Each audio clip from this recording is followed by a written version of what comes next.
Good morning. Thank you for allowing me to speak today, and on behalf of the American football players of the National Football League, I bring you greetings from America.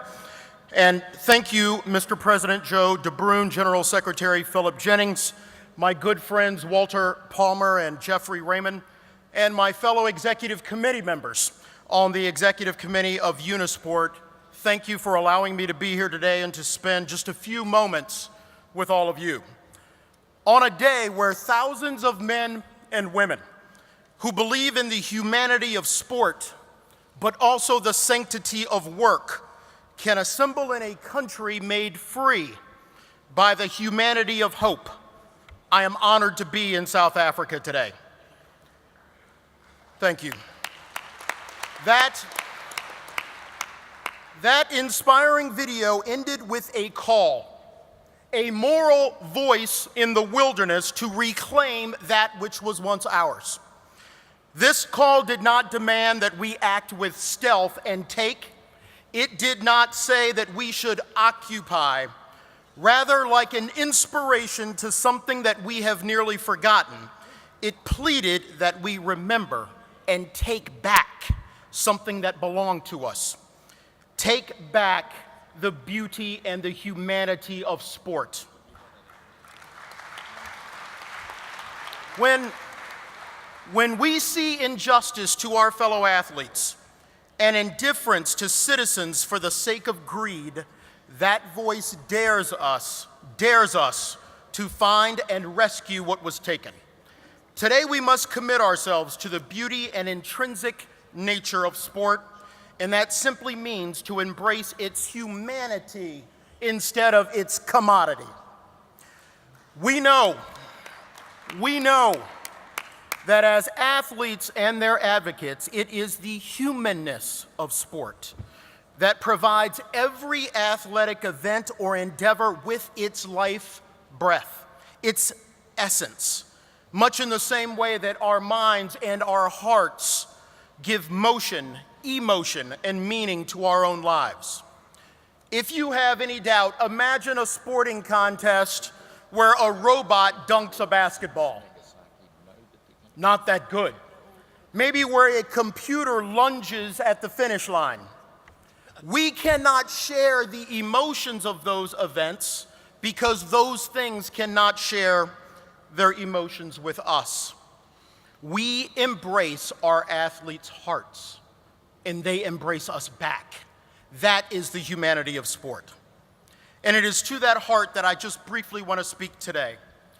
We sit today in the cradle of an unfinished democracy that is only 20 years old, that was nursed by the vision of a man who left us physically nearly 1 year ago to the day. It is a democracy that at 20 years old is nearly older than many of the athletes I serve. This democracy is the result of Nelson Mandela, who embodied the collective conscience of this country when it needed it, and believed in the hope for a country when it needed it the most. So it is indeed hopeful to me, as it is to you, that despite of all of his accomplishments, including the Nobel Peace Prize, a country and a world recalls and remembers him as Madiba, or father. Something that is emotional, something that is philosophical, something that is reverential. And in that way, his essence outshines just his accomplishments. Like him, we must reclaim sport both as advocates and as athletes.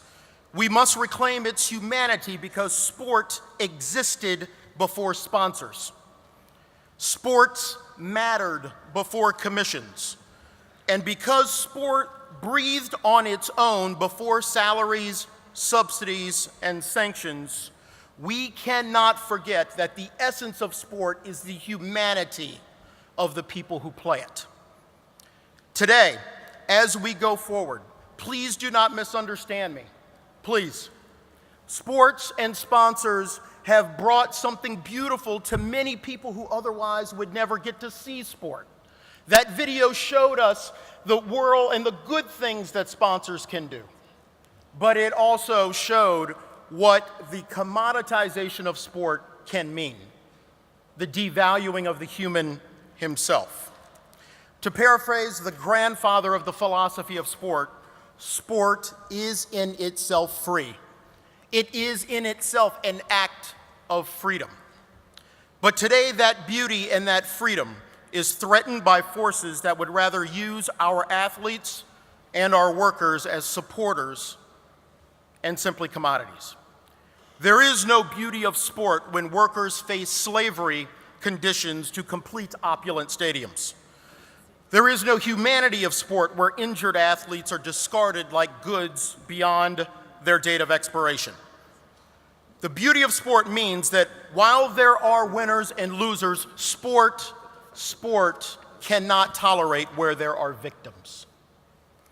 Our athletes, men and women who provide the work, should not be treated as byproducts of commercial enterprise.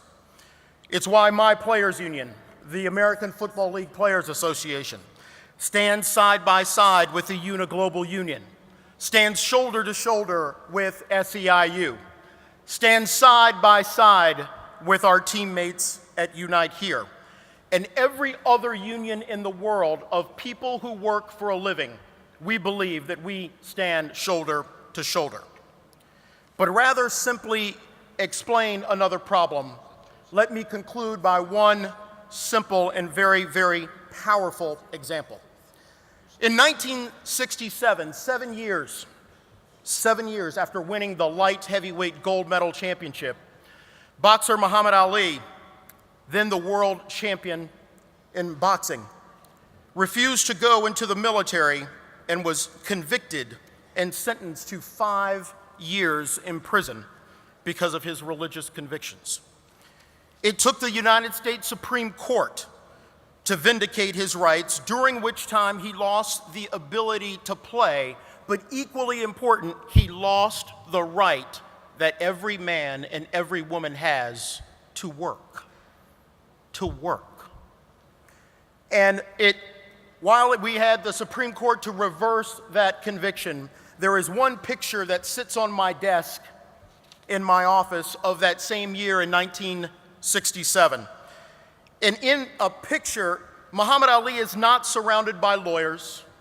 He's not surrounded by other dignitaries. He's surrounded by other athletes.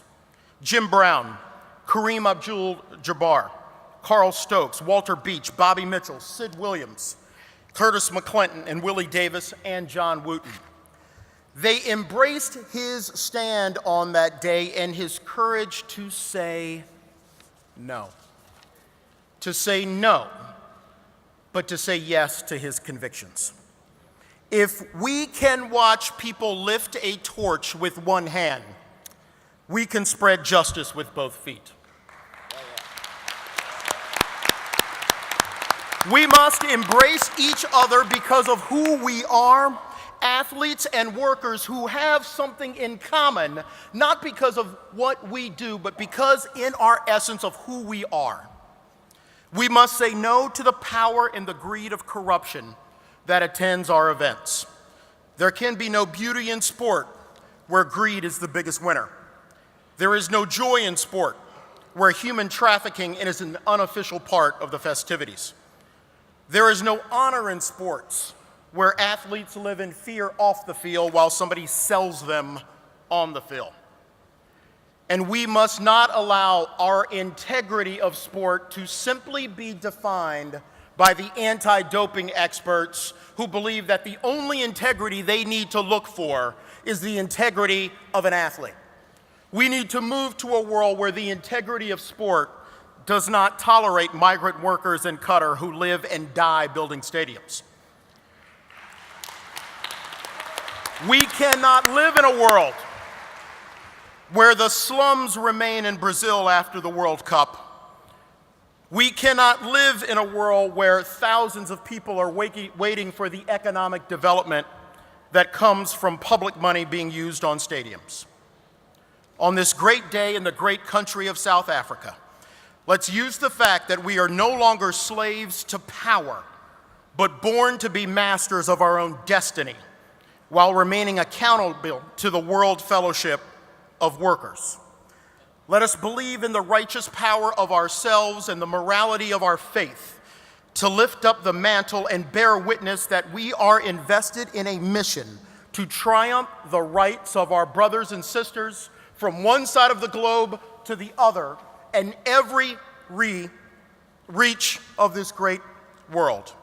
On today, I commend each and every one of you for your belief not only in our athletes, but your belief in each other.